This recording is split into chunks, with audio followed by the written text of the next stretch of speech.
बिस्मिल्लाहिर्रहमानिर्रहीम अस्सलाम वालेकुम। आप मेरा यूट्यूब चैनल देख रहे हैं। Welcome to my YouTube channel. Police job 2022 की टेस्ट प्रिपरेशन का हमने सिलसिला स्टार्ट किया हुआ है। इन जॉब्स में कांस्टेबल की जॉब है, वायरलेस ऑपरेटर की जॉब है, ट्रैफिक असिस्टेंट की जॉब है, इस्लामाबाद पुलिस में कांस्टेबल की जॉब है, इस्लामाबाद पुलिस में एएसआई की जॉब्स भी आ गई हैं।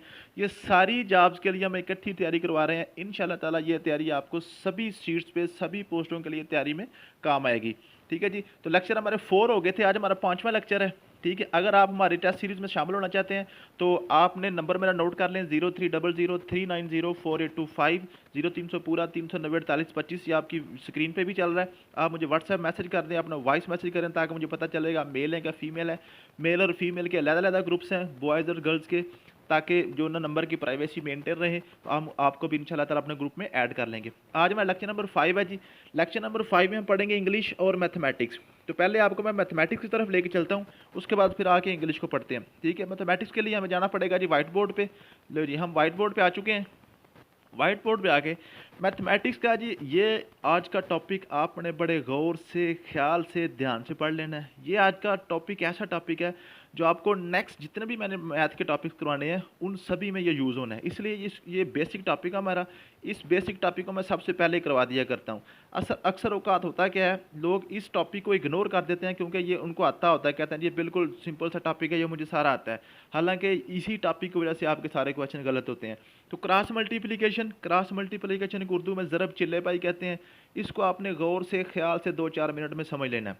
सबसे पहले क्रॉस मल्टीप्लिकेशन पर जाने से पहले आपसे गुजारिश है कि कोई भी नंबर है ना, कोई भी डिजिट है, ये लिखा हुआ है 3, असल में ये 3 नहीं है, असल में 3/1 है। ये जो नीचे 1 है वो हमें नज़र नहीं आता, वो हम इग्नोर कर देते हैं। ठीक है, अगर लिखा हुआ ना 3 इज इक्वल टू 4/5, तो आपने क्या करना है, इसको क्रॉस मल्टीप्लाई करना चाहे ना तो आप इसके नीचे 1 अपने पास से लगा के फिर आपने इस 4 को 1 के साथ, 5 को 3 के साथ इसको मल्टीप्लाई करना होता है। 3 5 बार 15 बराबर वहीं पे वहीं रहता है, 4 एक बार 4। इस तरह इसकी क्रॉस मल्टीप्लिकेशन होती है। ये आपने बात याद करनी है। ठीक है, क्रॉस मल्टीप्लिकेशन के क्वेश्चन आपको पेपर में किस तरह के आएंगे, इस तरह के आएंगे। फॉर एग्जाम्पल वो कहता है जी फाइंड एक्स, तो नीचे लिखा होगा 3x equal to 15, for example ये लिखा हुआ है। तो आपने क्या करना है, ये जो आपका बॉर्डर है ना मल्टीप्लिकेशन का, सॉरी बराबर का, इक्वल का साइन जो था, ये आपका बॉर्डर है। इस बॉर्डर के एक साइड पे आपने x को अकेले करना होता है। अकेला x करके जब आपका x इधर अकेला रह गया, आप समझे आपका क्वेश्चन हल हो गया। मैं आपको एक और क्वेश्चन करता हूँ इस तरह, 3x + 5 equal to 9, for example ये क्वेश्चन है। तो आपने क्या करना है जी, यहाँ पे ये बात याद कर लें, ये आपका बॉर्डर है। आपने इस बॉर्डर को पार करवाना है। इस तरफ जितनी भी चीज़ें हैं ना लेफ्ट साइड पे, सारी की सारी चीज़ें आपने बॉर्डर के दूसरी तरफ ले जानी है, स्वाय एक्स के। सिर्फ एक्स को छोड़ के बाकी हर चीज़ उधर ले जानी है, तो आपका क्वेश्चन हल हो जाएगा। आपने याद रखना है ये बॉर्डर है ना, जब बॉर्डर आपने किसी को पार कराना है ना, तो प्लस को आपने जो प्लस है ना उसको आपने माइनस में तब्दील कर देना है, माइनस हो तो प्लस में तब्दील कर देना। यानी कि जो बॉर्डर है, बॉर्डर को जब पार करते हैं ना तो आप वहाँ पर जा गैर मुल्की हो जाते हैं।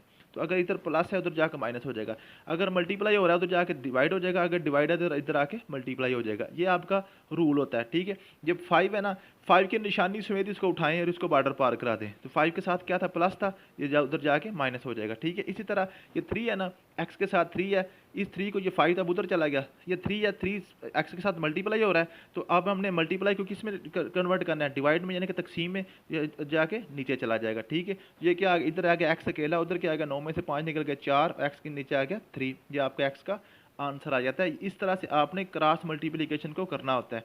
फॉर एग्जाम्पल मैं आपको एक और क्वेश्चन करता हूँ। आपके पास क्वेश्चन है 9/x इक्वल टू 3/5। तो आप देखें इसको आपने क्या करना है, क्रॉस मल्टीप्लिकेशन कैसे करनी है, ये इसको इधर, इसको उधर, नीचे वाले को दोनों को आपने क्रॉस दूसरी साइड पे आपने जाके मल्टीप्लाई कर देना होता है। 5 को 9 से मल्टीप्लाई करें, 5/9 = 45, एक्स को उधर लेके जाएं, ये क्या आ जाएगा 3x। अब हमने क्या निकालना है, एक्स निकालना है। एक्स अकेला एक साइड पे रहेगा, बाकी सारे काम उधर ले जाएंगे। तो ये 3 इधर के मल्टीप्लाई हो रहा है, इसको बॉर्डर पार कराएं, ये नीचे चला जाएगा। तो ठीक है जी, तो एक्स इक्वल क्या आ गया जी 45/3। अब इसको काट लें, जो मर्जी कर लें, आपका आंसर आ जाएगा। ठीक है, तो ये आपकी क्रॉस मल्टीप्लिकेशन होती है, इसको आपने गौर से अच्छे तरीके से समझ लेना है। इंशाल्लाह ताला आपका पेपर में ये क्वेश्चन क्लियर हो जाएंगे। ये क्रॉस मल्टीप्लिकेशन मैंने 5 क्वेश्चन लिखे हुए हैं, पांचों के पांचों क्वेश्चन आपने हल करने हैं, सॉल्व करने हैं। इनके साथ मैंने आंसर भी लिखे हुए हैं। अगर आप ये सॉल्व करके ये वाले आंसर निकाल लेते हैं तो इट मीन्स कि आपको क्रॉस मल्टीप्लिकेशन आ गई है। अगर ये वाले क्वेश्चन करके आपके ये आंसर नहीं आते तो फिर आप मुझे समझ लीजिएगा, मैं आपको दोबारा समझा दूंगा। नेक्स्ट चलते हैं जी इंग्लिश की तरफ। इंग्लिश का हमने यूज़ करना है जी correct use of verb. Correct use of verb, verb की पहली, दूसरी, तीसरी फॉर्म आप कैसे यूज़ करते हैं, ये बड़ा इंपॉर्टेंट टॉपिक है, इंग्लिश में अक्सर पूछा जाता है।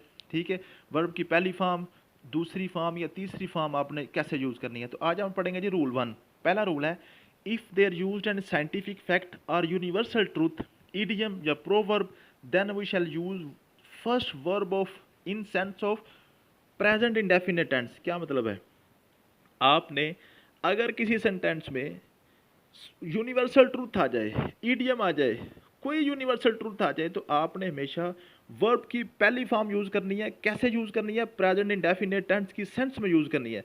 प्रेजेंट इंडेफिनिट टेंस की सेंस क्या होती है, अगर सिंगुलर हो, अकेला चीज़ हो, एक चीज़ हो, तो आपने एस या ई एस का इजाफा करते हैं। अगर एक से ज़्यादा चीज़ें हों तो आप एस या ई एस का इजाफा नहीं करते। ये सेंस होती है ना प्रेजेंट इंडेफिनिट की। एग्जाम्पल करते हैं, आपको समझ आ जाएगी। In the east the sun rises and falls in the west. हमेशा सूरज मशरक से निकलता है और मगरब में डूबता है, ये यूनिवर्सल ट्रूथ है ना, सच्ची बात है ना। तो ये आप इसमें क्या है, राइजेज, राइज हो रहा है ना, उगना, और तुलू होना और ग्रूब होना। तो राइजेज एंड फॉल्स दोनों फर्स्ट फॉर्म यूज़ हुई है, राइजेज के साथ ई एस, फॉल्स के साथ एस लगा के इसको हमने यूज़ कर दिया। नेक्स्ट है जी, सन डैश अस लाइट। सन हमें रोशनी देता है, सूरज हमें रोशनी देता है, तो ये एक यूनिवर्सल ट्रूथ है ना, इसमें आपने हमेशा फर्स्ट फॉर्म यूज़ करनी है। गिव, गिव्स, गिवन, गिविंग, इनमें से कौन सी यूज़ करेंगे, गिव करेंगे कि गिव्स करेंगे, गिव्स करेंगे। क्यों भाई, सन अकेला है ना, तो गिव्स कर देंगे। उसके बाद the sun around the earth dash around the सन।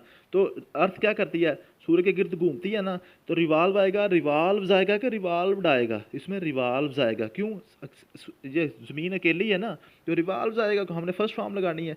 उसके बाद 1 + 1 डैश 2, एक और एक दो होते हैं। आप इसमें देखें क्या इक्वल आएगा, इक्वल्स आएगा कि इक्वल्ड आएगा, इसमें इक्वल आएगा, क्योंकि 1 + 1 = 2, तो इक्वल्स एस का इजाफा करके, क्यों 1 है ना, पीछे अकेला है ना, तो 1 इक्वल्स आ जाएगा। ठीक है, no pain no dash gain, no gain आ जाएगा। ठीक है जी, समझ आ गई जी। Next, better than dash than never, better than, better late than never. तो जो है ना, हमेशा ना पहुंचने से देर देर से पहुंचना बेहतर है, ये एक यूनिवर्सल ट्रुथ है ना, ये एक ईडीएम है। तो आप इसमें क्या करेंगे, बेटर लेट यूज करेंगे, लेटर यूज नहीं करेंगे। नेक्स्ट है जी रूल 2। आपका रूल 2 क्या कहता है, रूल 2 क्या कहता है, if there use any model verbs, अगर मॉडल वर्ब यूज़ हो जाए तो आपने हमेशा फर्स्ट फॉर्म यूज़ करनी है, एस या ई एस के बगैर यूज़ करनी है। ये आपने पक्का रूल याद कर लेना है। ये नीचे मॉडल वर्ब मैंने लिखे हुए हैं, ये 10 मॉडल वर्ब होते हैं, इसके अलावा कोई मॉडल वर्ब आपको नहीं आएगा। Can, could, may, might, will, shall, would, should, must and ought to, ये 10 मॉडल वर्ब्स किसी भी सेंटेंस में यूज़ हो जाएं तो आपने आंखें बंद करके पहली फॉर्म लगा देनी है। I can dash, read, reads, reading के नन, इसमें क्या आएगा भाई, रीड आएगा। एस या ई एस का इजाफा भी नहीं करना, सिर्फ आपने सिंपल पहली फॉर्म लगा देनी है, रीड आ जाएगा। ठीक है, we could dash to cinema tomorrow, हम सिनेमा कल पहुंच सकते हैं। तो क्या मतलब है, कुड आ गया ना, तो कुड पे आपने क्या लगाना है, हमेशा आपने फर्स्ट फॉर्म लगा देनी है, रीच लगा देना। ठीक है जी, दे में डैश टू आवर होम, वो हमारे घर आ सकते हैं। कब, कम, कम्स, कमिंग के केम, कम भाई, क्यों पीछे मे आ गया ना, तो मे हमारी मॉडल वर्ब है, तो मॉडल वर्ब के साथ हमेशा हमने फर्स्ट फॉर्म लगानी है। नीचे 2 लिखे हुए हैं, it met on, it might dash on Friday, you should dash him. तो ये आपने खुद करने हैं। अगर आप ये कर जाते हैं तो इंशाल्लाह ताला आपको उम्मीद है कि इंग्लिश की समझ आ गई होगी। अगर ये अगर आप नहीं करते तो फिर आप मुझे समझ सकते हैं। थैंक यू सो मच, मिलते हैं नेक्स्ट वीडियो में। अल्लाह हाफिज़।